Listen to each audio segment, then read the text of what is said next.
If you're a mom, this episode is for you because moms balance it all. We balance the kids' schedules, the house, everything until one day we realize we've lost ourselves. Can you relate? Michelle, welcome to the podcast. I'm so excited to chat with you. Oh, I'm so excited to be here. Just every time we chat, we just keep going on and on. I know. We had to press record, otherwise, we would just keep talking. Exactly. But we had such a nice conversation on your podcast, and I just had to have you on here to talk about your career story. So let's start where everything began. Where did your career begin, or where did you think you were going to start?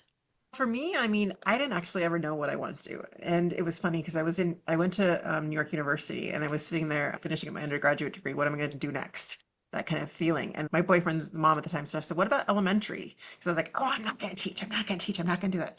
So I ended up going to get my elementary credential, went for 2 years graduate school, and then I ended up from New York moving back to California and had trouble getting an elementary and ended up teaching high school, which is funny because I was like, I am not teaching high school. Long story short is I ended up teaching high school. But when we eventually, my husband and I took a sabbatical year and traveled around the world.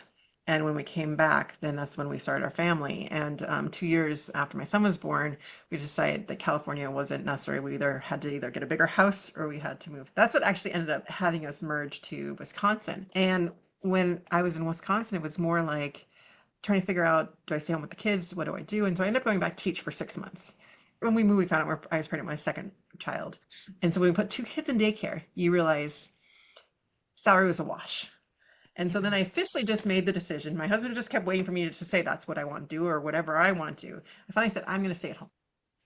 And so then I decided to stay at home with the kids because it was literally, I think I made about $500 a month to take care and Right. two kids and all of it. And it was just not like worth all the running around and just not being able to raise your own kids. Right around COVID, by that time we had three kids, and it was more my dad and his brother also had cancer at the time. Oh, And so I decided to homeschool the kids. Lily was going to be in 4K, Liam was in fourth grade, and Bella was in second grade.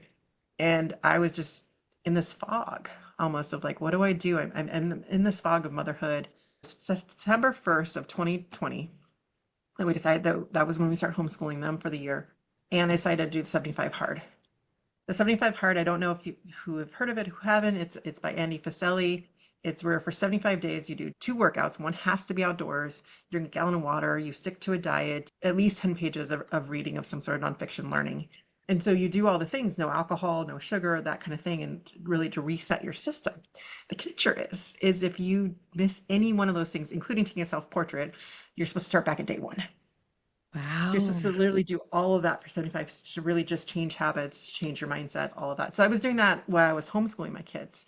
So I started September 1st. The end of September, my dad actually was getting really bad. So I went back to actually have him pass away in the midst of all this. I'm sorry. And for me, it was though, I was almost glad that I was forcing myself to do this because it was like when my mom or my sister was, when it was too much, it was like, go get your workout, go get outside, get some fresh air, reset yourself, kind of doing these things and figure out how you can still do that in the midst of everything. Long story short is I ended up finishing out the full entire year. There's other phases to it. I was homeschooling the kids. At the end of that summer, my husband and the kids kind of like, it was kind of almost, it was in my hands, but out of my hands, but it seemed like they all wanted to go back to school or just ended up putting them back into school. And then the big question for me, now what? Now what? And what I had learned in this year was one of the things was actually phase three, the last 20 on day 25, 5 days before finishing out the whole entire year. By this point, you're also taking 5-minute cold showers. You're talking to a stranger. You're doing random acts of kindness. I'd done all of that for that day. And I must have fallen asleep reading. I had finished my reading. I was past the point, but I woke up at 2:30 in the morning. I had not taken my portrait. I had not taken my self-portrait that day. It was 2:30 in the morning, gray area, however you want to look at it.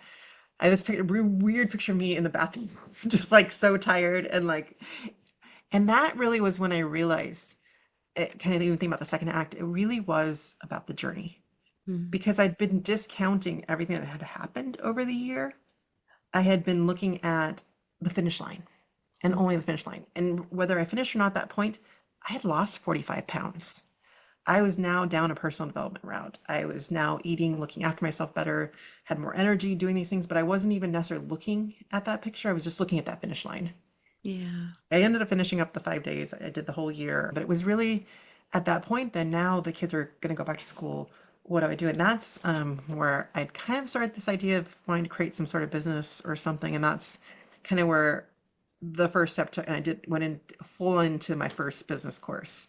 And I was like, at the end of the 6 months, I'm going to have a business. I'm going to do all this. And my husband's like, yeah, right. Are you sure this is the one you want? And of course, at the end of 6 months, didn't quite happen that way. But needless to say, kept working through it. I'm just so impressed. I'd never heard of the 75 hard. Never heard of it. This is incredible. And the discipline that you had to accomplish that while homeschooling three kids. I don't know where you got that. I Gosh. never finished those things. Like I've tried the 21-day fit, I've tried all these things. This was the first one that I actually finished and didn't like stop on. But that was the turning point for me. Now, would you have started a business if you didn't do this and the kids decided to go back to school? Is starting a business and starting this next act something that you think you would have done? Somewhere in my 30s, like I was just like, this is about raising kids. And then I was like, I want my 40s about to be something business related or something. I've always just kind of felt like as a woman myself, just like it's not my thing though. Like it's still like putting my hands on like, starting your own business stuff. Even right now where I'm at, it's like, okay, am I still going to keep going forward or is it time to just like go get a job? Like Yeah. in the midst of all of that. And I think part of that though comes down to just societal pressures and things that you put on yourself that Hmm. aren't necessarily like who you are or where you're at, but it really is when you're thinking about that second act and where you are and you're like all of a sudden like, I should have done this sooner. And the should start to come out and Yeah. you're just questioning everything that you're doing. Yes, but I think you being able to accomplish that huge challenge gave you some confidence, hopefully, and discipline to say, okay, I'm going to try this. So I give you so many props for that. That's really amazing. I would love to know if any listeners out there have done the 75 hard and would finish it. Like I just think that's incredible. So now the kids are going back to school and I love that you gave them the opportunity to do that and, respected them to say, okay, you want to go back. And you're sitting here saying, okay, now what? Because that really is that identity shift of I've been home with them for so long, literally. Now what is next for me? And you're thinking about a business. What kind of business were you thinking of? How were your wheels turning to plan what was next for you? I felt like as a mom, I was in the fog and figure out what my identity was and all of that. So all I knew at that moment in time was I want to bring moms together. I Mm. want us to have this shift of belonging and connectedness that I wasn't necessarily feeling at the time. And it was more so in terms of that deeper connection. Because I felt like there's so much like I had a lot of friends, superficial, and like, the play dates, all of this and all of that. But like, how deep can those conversations go when the kids are running around? Or how deep do you let them go? Or how vulnerable do you share who you really are? Or do you even know who you are anymore? Because I didn't. No. And so that was my aim. And so I even, the first thing that I set out to do is I had this idea of moms of five and I Mm. want to almost like match make them in terms and put them into these small groups where we do play dates and we do what I'd call circle time and do all this. And I create that for myself. However, what happened for me was I got lost in the comparison. And so think about those Facebook chats where you have a lot of people in there. So it was the five of us in there. And so like if I would say my son was sick or and then someone else would say theirs and I was like, oh, they didn't respond to me enough or and you start to feel that Yep. comparison and I have the tendency to do that. And so my body was literally repulsing all of this. Like I would literally like feel nauseous and just overwhelmed and I could just feel it. And the only thing like eventually I just had to remove myself completely from that group because I finally just said, I can't, my body won't even allow this. And that made me realize that a lot of us as women, like we have this deep yearning inside of us to belong. We were the gatherers of the hunters and gatherers. And we sat around and even when I was, I hadn't told you already, but last summer I took my son to Africa and there was this huge like stove made of stones. And there's like three women around there cooking this huge meal, singing, dancing as they're doing this tough work. And that's what I felt we lost somewhere in the midst of now we're in our own little boxes, our own little houses. I got to do it by myself and I got to do it perfectly. and I can't ask for help.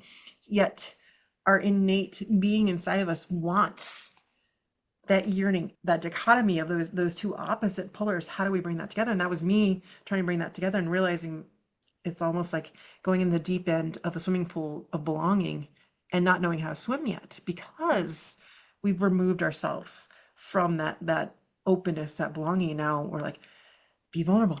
You're told to be vulnerable, but like that's hard when someone goes and tells your secrets to someone else or something else, and you get all these layers of things that have happened to you because us as women, things have happened. It's that really figuring out how to remove those layers with the right people and to be able to trust and feel that you can be open with others again, which isn't easy. That's where the deep work comes in. And that's where I like really want to just, remove all the deep work and just jump into that diving in and be there. And I tried that and my body literally repulsed it just because it was too Yeah. much. It was overwhelming.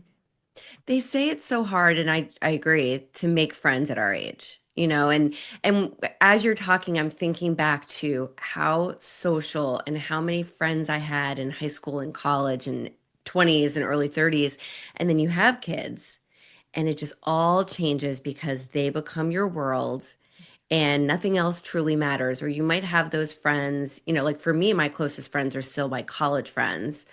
And, we still talk all the time, but the friends that I make in adulthood in this phase are very different. They're more of like how you were describing.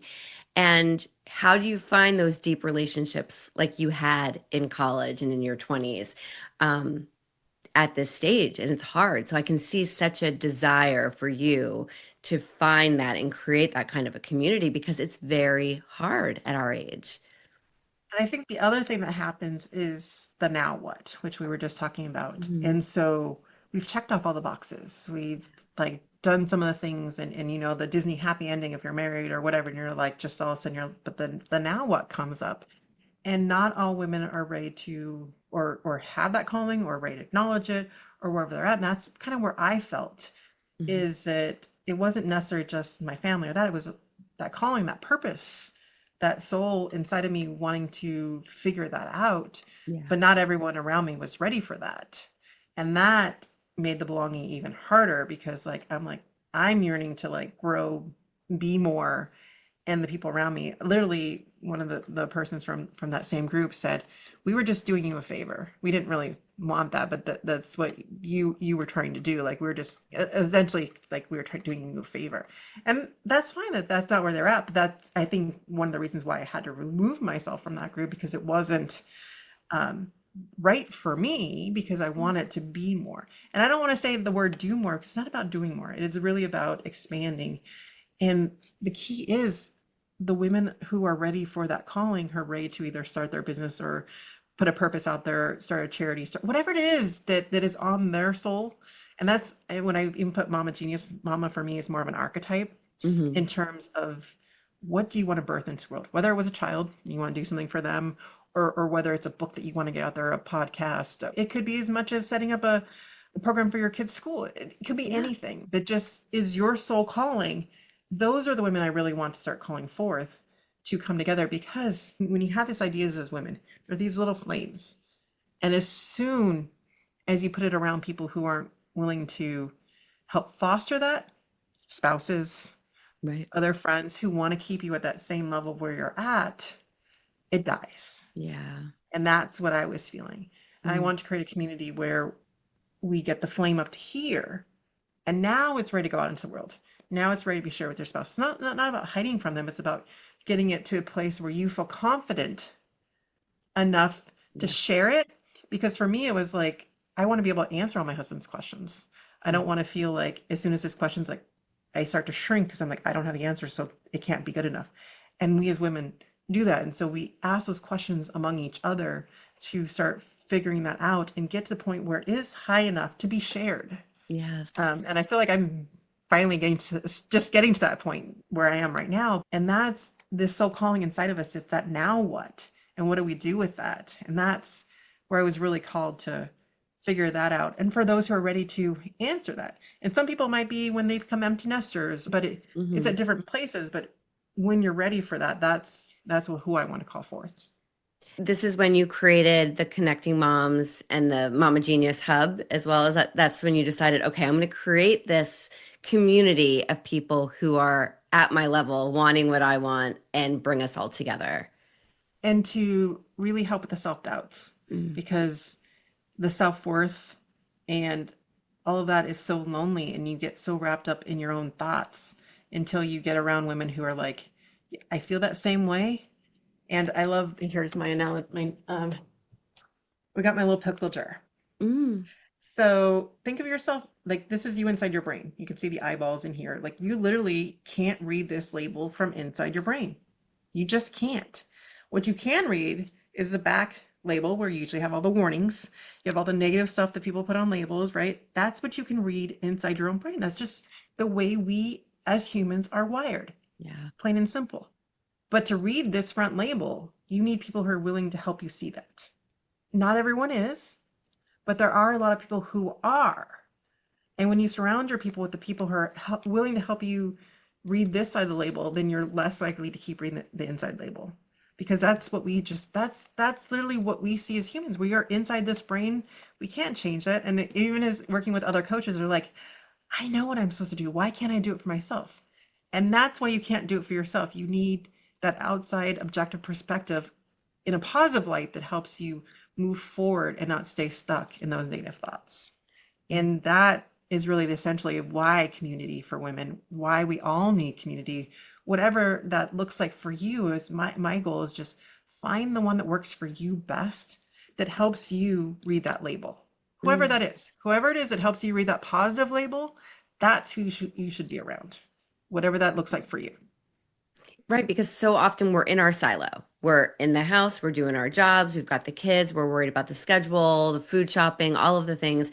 We're not thinking about finding that safe place for us. And that's what you created for women. So tell me about the group and, how it kind of all came together, how you kind of laid the pieces to create this community.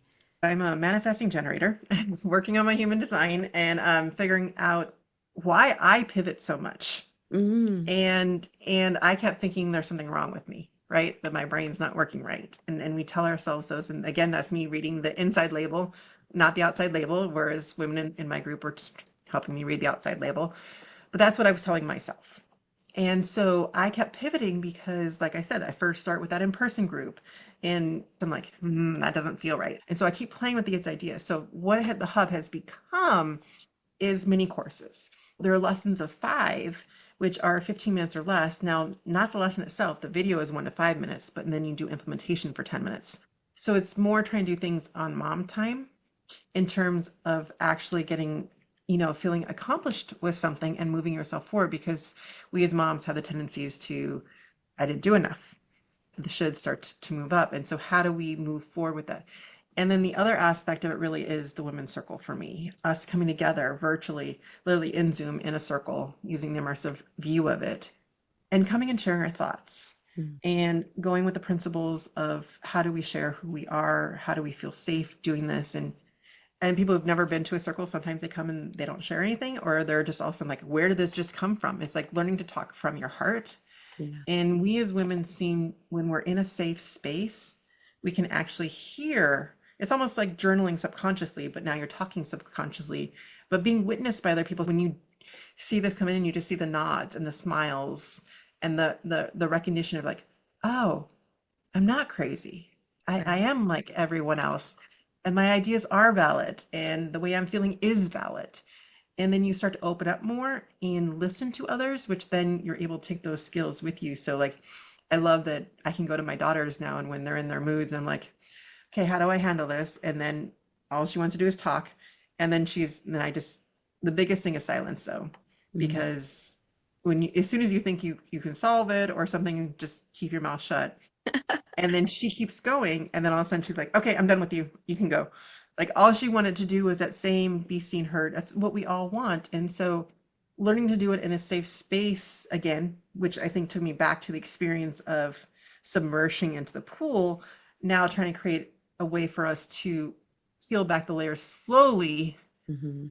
rather than trying to like gag and swim in the deep end without being able to swim. And so this structure and everything has really been able to open up, and especially for women who want to create businesses or get that creation of whatever that is into the world for them, to have a place to bring that forth Yeah. and to get ideas and suggestions, because we as women create together.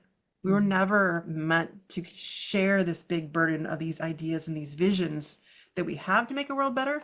But when we come together to get these out, it means really about us creating a better world for our kids, for everyone else. Why would we want to keep that to ourselves? Mm. And of course, we want to help each other, and we want to be there and support and get these ideas out into the world because they're pure. They're from our hearts. They're from our souls to make this a better world. As you were talking about maybe not having support from a partner or friends, I tell my clients to keep your ideas close to your chest while you do your research and you figure it out. And I feel like that's exactly what you teach. And it's about getting that confidence within yourself to then spread it to the world. And I think what you're creating is that space to maybe take those ideas you've been holding close, share them, see that it's a valuable idea or that you're not crazy, and then you're able to grow and foster that and finally bring it into the world. Yeah, You're creating because that safe space. that's what it's been completely for me, because it's just the fear. Mm, And I yeah. mean, even recently in the last few days, I mean, I had told you already we were possibly relocating to Vietnam. I just got back last night, and even in the midst of all of that, I'm like, do I just go get a job? Do I stop doing this? And those fears come in, and then but when you're surrounded by the right people and the inspiration that they see your possibilities, they're not going to let you give up, just as you see theirs. Hmm. And that's what we can do for each other as women when we're in the right space. For the audience listening right now, it really is about figuring out that for yourself. Hmm. And who are those people around you? Are they letting that flame grow, or are they squashing it? And to just keep that in mind. And that doesn't mean that you need to put them out of your life. It just means you don't share certain things with them, Right. and you choose to do things a little bit differently. And that's where really boundaries come into place, is deciding how much to share with someone. It's not that you have to say goodbye to the person necessarily, it's just you change the way you interact with them a little bit. You keep those in the right places till it's ready, till it's grown, and you're confident enough in it that you can not feel like someone else is going to squash that idea. Because so easily, if that happens and then you just revert into your shell and you may never try that again, and you're going to only have regrets at the end of the day. I love that you're creating this space. So if listeners want to connect with you and join your circle and get involved, where can they go? So the easiest place right now is mamagenius.com/co-create. So we have 3 events every month that are free. 2 of them are networking. So we do networking a little bit differently. We come in and we kind of get into our hearts a little bit, and then we share from there. And then in the middle, so that's Tuesday nights, 8 p.m. Central, second Tuesday of the month, and then the fourth Wednesday of the month is in the morning, 9:30 a.m. And then the third Wednesday of the month is a free circle. So you can actually come check out what a circle's like. And so that's the best way, just to, again, my whole thing is come see if it works for you. Do I feel like I can connect? And do I feel like my ideas can grow Mm. inside this group, whatever group that is? But if you want to come check us out for networking or check out our circle, that's all free to come check it out. Wonderful. I'll link to that in the show notes for sure. And I want to mention you also have the Mama Genius Entrepreneurs podcast. And the whole thing for me is trying to do things in mom time. And recently we just switched to the 15-minute format, which you were on. Mhm. And it really is more to show what we as women can do in 15 minutes, Yeah. and to really propel ourselves forward. And just even the tips and things that come out in that amount of time is mind blowing. My whole idea is that we need to learn how to do things within our schedules, Mm. not to necessarily feel like we're taking on more, because it's not about taking on more, it's about being more. And so Mm. how do we open up and realize that we do have more time and space? It's really about where we dedicate our time. It's learning in small increments. What are the things that light you up when you choose where your time goes? And Mm. it opens the doors more than if you just like all of a sudden like you find yourself, where did the time go? When Yeah. you're asking yourself where did the time go, that's an indication that you're not putting as much intention behind it. And so the best way to do it is in small increments. We start at the small increments to figure out what's going to light us up, and then we can keep moving forward and adding on to that as we so choose. Hmm. And I understand so much gets thrown at us as moms. Well, I love this. And it brings it back to you being so adaptable. I mean, you started your career in education, then you went to be a stay-at-home mom, which is a even harder career, and then to create this community, to see how this community and this hub and this business is going to help others.